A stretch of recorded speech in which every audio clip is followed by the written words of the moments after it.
தாய் வீடு ஏப்ரல் 2026. புதுவையில் புதுமை சித்தரான பாரதி. கட்டுரை எழுதியவர் கிருங்கை சேதுபதி.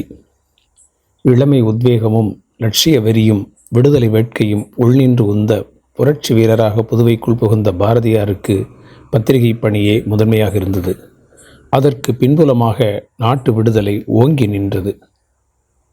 திலகர் தலைமையை ஏற்ற புரட்சியாளர்களின் செயல் மையமாக புதுவையை ஆக்க நினைத்த பாரதியார் அரவிந்தரையும் வாவியஸ் ஐயரையும் விரைந்து வரவழைத்து கொண்டார்.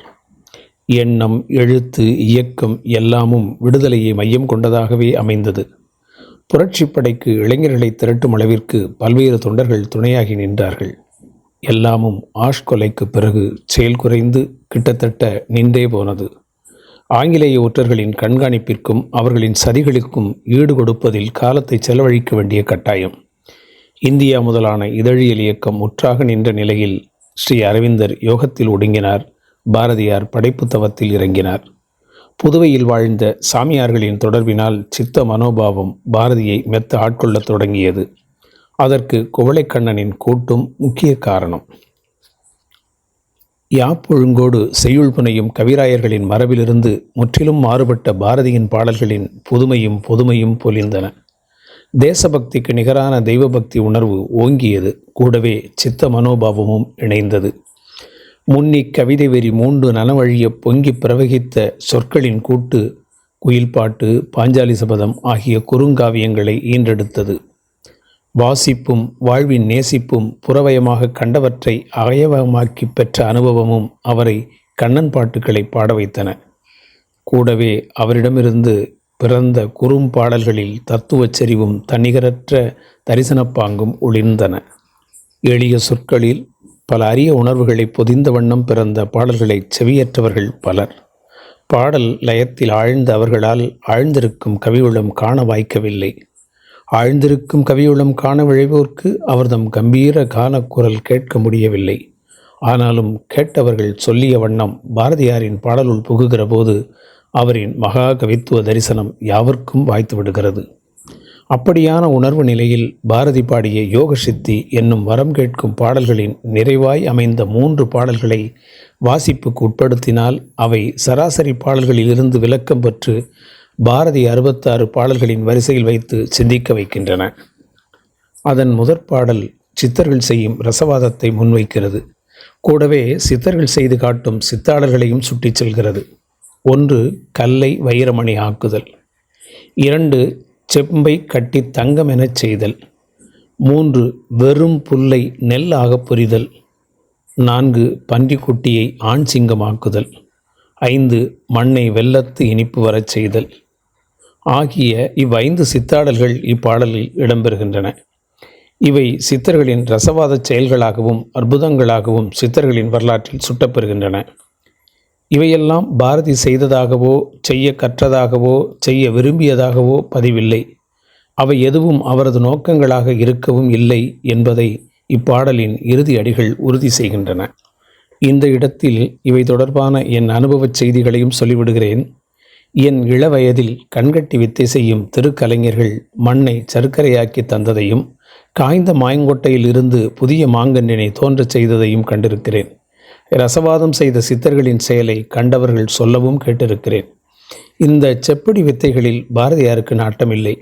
இவற்றுள் இருக்கின்ற விஞ்ஞானத்தன்மையை கொண்டு மரபணு ஆராய்ச்சிகளின் மூலமாக அறிவியல் ஆராய்ச்சிகளது வளர்ச்சிகளின் காரணமாக இவற்றுக்கு இனமான புதியவற்றை உருவாக்கலாம் என்ற நம்பிக்கை இப்பாடலின் அடிநாதமாக இருக்கிறது. அதற்கான நம்பிக்கையின் ஆற்றங்கால்களாக பாரதியின் சமகாலத்திலேயே ஜெகதீச சந்திரவசு உள்ளிட்ட அறிஞர்கள் ஈடுபட்டிருப்பதையும் கருத்தில் கொள்ளலாம். கருத்து ரீதியான புரிதல் இது. ஆனால் இது கவிதை அல்லவா? அதற்கு கூடுதலான உணர்வும் உள்ளடக்கமும் இருக்கவே செய்யும். கவித்துவ நோக்கில் பின்வரும் சொல்லாடல்களுக்கு தனி விளக்கமும் உண்டு. கல் வைரமணி, செம்புக்கட்டி தங்கம், வெறும் புல் நெல், பன்றிக்குட்டி ஆண் சிங்கம், மண் வெல்லம் இவை யாவும் புறத்தே தரும் காட்சி பொருள்கள். இவற்றுள் உள்ளே துலங்கும் கருத்து பொருண்மை வேறு. அற்பத்தனத்திலிருந்து அற்புத நிலையை நோக்கிய நிலையில் மானுட ஆன்மாக்களை உய்விப்பது இதன் நோக்கம். இவற்றை முன்வைத்து பின் சொல்லப்போகும் பாரதியின் கனவுக்கு என என்பது இணைப்பு சொல்லாகிறது. இத்தகு விந்தை செயல்களில் புறத்தே வித்தை காட்ட விரும்புகிற தெருக்கூத்தாடி அல்லர் பாரதி. தேசத்தை இவ்விதம் உய்விக்க திட்டமிடும் விஞ்ஞான மெய்ஞானி. அதனால்தான் இத்தகு விந்தைகள் தோன்றிட இந்நாட்டின் தொல்லைகள் தீர்த்து உயர்வு, கல்வி, வெற்றி சூழும் வீரம், அறிவாண்மை ஆகியவற்றின் துணையோடு சேர்த்த செல்வங்களாலும் செய்யும் தொழில்களாலும் நாட்டை சூழ்ந்த கலையை போக்கி அதன் புகழை உலக அரங்கில் நிலைநிறுத்த விழைகிறது பாரதியின் கவி உளம். கல்லாய், மண்ணாய், செம்பாய், அற்ப புல்லாய், பன்றிச் சேயாய் இருக்கவும் செய்த இப்பாரத மக்களை துச்சமாய் எண்ணும் மிலைச்சர்களுக்கு முன்னால் இவர்களை வைர மணிகளாகவும் தங்க கட்டிகளாகவும் இவை நிகர்த்த பொன்னிறம் கொண்ட நெல் முதலான தானிய மணிகளாகவும் ஆண் சிங்கங்களாகவும் வெள்ளத்தனைய இனிமை உடையவர்களாகவும் உயர்த்தி காட்ட கல்வியையும் அவ்வழி பெறும் அறிவாற்றலையும் அதன் வழி தோன்றும் ஆளுமையையும் வெற்றி தரும் வீரத்தையும் துணை கொள்ளச் சொல்கிறார். இவை மனித வளர்ச்சி, நாட்டின் வளர்ச்சிக்கு பொருளாதார வளர்ச்சியும் அதற்கு தேவையான தொழில்களின் பெருக்கமும் அவரது அடுத்த கட்ட திட்டங்களாக அமைகின்றன. இவற்றை செயல்படுத்த உள் ஆற்றலை ஒருமுகப்படுத்த முனைகிறார் பாரதி. அதற்கு பக்தி மார்க்கம் துணை செய்கிறது. அவருக்கு பழகிய பராசக்தி உபாசனை வலுவூட்டுகிறது. நேரே பராசக்தியை நோக்கி, அடி தாயே, இவை உனக்கு அரியதாகுமோ என்று உரிமையோடு வினவுகிறார். பாடல் இப்படி அமைகிறது. இவை நாடும்படிக்கு வினை செய்து இந்த நாட்டோர் கீர்த்தி எங்கும் ஓங்க கலி சாடும் திறன் எனக்கு தருவாய், அடிதாயே உனக்கரியதுண்டோ என்பது பாரதியின் வாக்கு. அதாவது இவற்றை நாடும்படியான செயல்கள் செய்து இந்த நாட்டவர் புகழ் எங்கும் ஓங்கிட கலியினைச் சாடும் திறமையை எனக்கு அருள்வாய் என்று கேட்கிறார். இது பாட்டு திறத்தாலே இந்நாட்டு மக்களுக்கு நலம் பாலிக்கச் செய்கிற பாரதியின் நாட்டம். இந்த நாட்டம் மட்டும் போதுமா? நிலைநிறுத்த உரிய வழிகளையும் உய்த்துணர்ந்து சொல்ல வேண்டாமா? இதற்கு அடுத்த நிலையில் அவரிடமிருந்து வேண்டுதல்கள் பிறக்கின்றன. 1. மதி மூடும் பொய்மையிருள் எல்லாம் என்னை முற்றும் விட்டு அகல வேண்டும். 2. ஐயம் தீர்ந்துவிடல் வேண்டும். 3. புலை அச்சம் போய் ஒழிதல் வேண்டும். இவை மூன்றும் தனித்தனியான வேண்டுதல்கள் என்றாலும் ஒன்றுடன் ஒன்று தொடர்பில் உள்ளவை. சத்திய தரிசன நோக்கில் புலனாகும் உள்ளுணர்வை புறச்சூழலின் தாக்குதலால் மதியாகிய அறிவை முழுக்க மூடும் பொய்மை இருள் இல்லாது அழித்துவிடச் செய்யும். எனவே என்னை, என் மதியை முற்றுகையிடும் இப்பொய்மை இருளானது என்னை விட்டு முற்றாக அகலும்படியாகச் செய்தல் வேண்டும். ஒருவேளை அவை முற்றிலும் அகன்றாலும் இன்னும் சுற்றி நிற்கிறதா என்கிற ஐயமும், தான் நினைப்பது சரியாக நடக்கிறதா என்ற ஐயமும் தோன்றிவிடும். அதனையும் தீர்த்து விடல் வேண்டும். இவையெல்லாம் நிகழ்ந்த பிறகு என்னால் இவை செய்ய முடியுமா என்ற அற்பத்தனமான அச்சம் வந்து சூழ்தல் செய்யும்.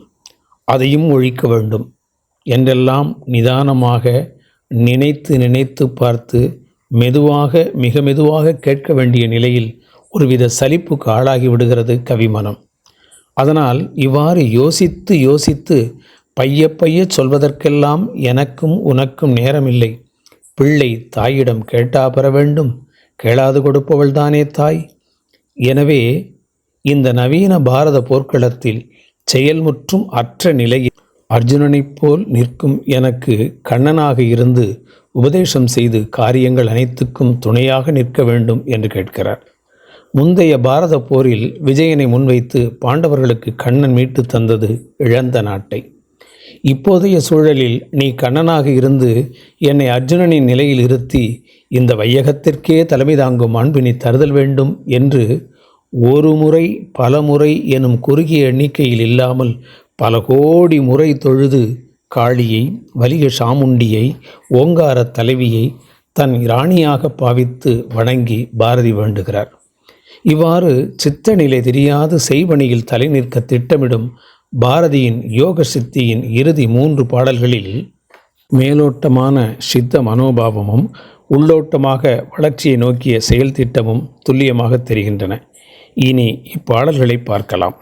கல்லை வைரமணியாக்கல், செம்பை கட்டி தங்கமெனச் செய்தல், வெறும் புல்லை நெல்லெனப் புரிதல், பன்றி போத்தை சிங்க ஏறாக்கல், மண்ணை வெள்ளத் திணிப்பு வரச் செய்தல், என விந்தை தோன்றிட இந்நாட்டை நான் தொல்லை தீர்த்து உயர்வு கல்வி வெற்றி சூழும் அறிவாண்மை கூடும் திரவியத்தின் குவைகள் திறம் கொள்ளும் கோடி வகை தொழில்கள் இவை நாடும் படிக்கு வினை செய்து இந்த நாட்டோர் கீர்த்தி எங்கும் ஓங்க களி சாடும் திறன் எனக்கு தருவாய் அடிதாயே உனக்கரியதுண்டோ மதிமூடும் பொய்மையுருள் எல்லாம் என்னை முற்றும் விட்டகலல் வேண்டும் ஐயம் தீர்ந்து விடல் வேண்டும் புலை அச்சம் போய் ஒழிதல் வேண்டும் பல பையச் சொல்லுவதிங்கன்னே முன்னை பார்த்தன் கண்ணன் இவர் நேரா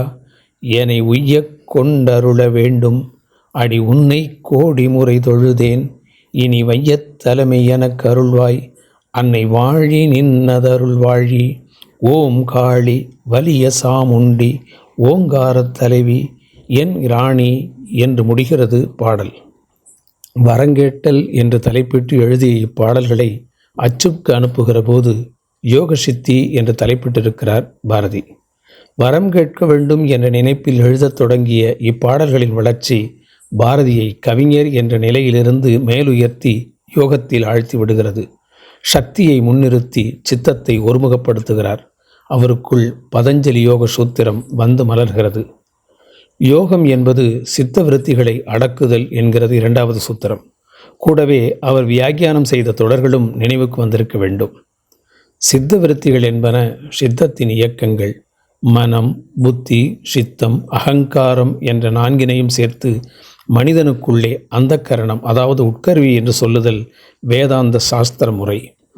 அவை அனைத்தையும் ஒன்றாக்கி சித்தம் என்று சொல்வது யோக சாஸ்திர வழக்கு. பார்வை என்னும் தொழிலுக்கு விழிகள் உட்கருவி, சித்தம். இப்படியே அனைத்திற்கும் கொள்க. எனவே எனது சித்தத்தை தவிர எனக்கு உலகம் வேறு இல்லை. நான் ஒரு யானையை பார்க்கும்போது புறத்தே நிற்கும் யானையை நான் பார்க்கவில்லை. அது காரணமாக என் சித்தத்துள் விழும் யானை சித்திரத்தையே நான் அறிவேன். எனக்கு உலகம் எனது சித்தமே ஆதலில் என் சித்தம் எனக்கு வசப்படும் போது உலகம் எனக்கு வசமாய்விடும். அப்போது காண்பவன் தன் வடிவத்தில் நிற்கிறான் என்று என்கிறது இரண்டாவது சூத்திரத்தின் விளக்கம். மற்ற பொழுது விருத்திகளின் வடிவை ஏற்பான் என்பது நான்காவது சூத்திரம்.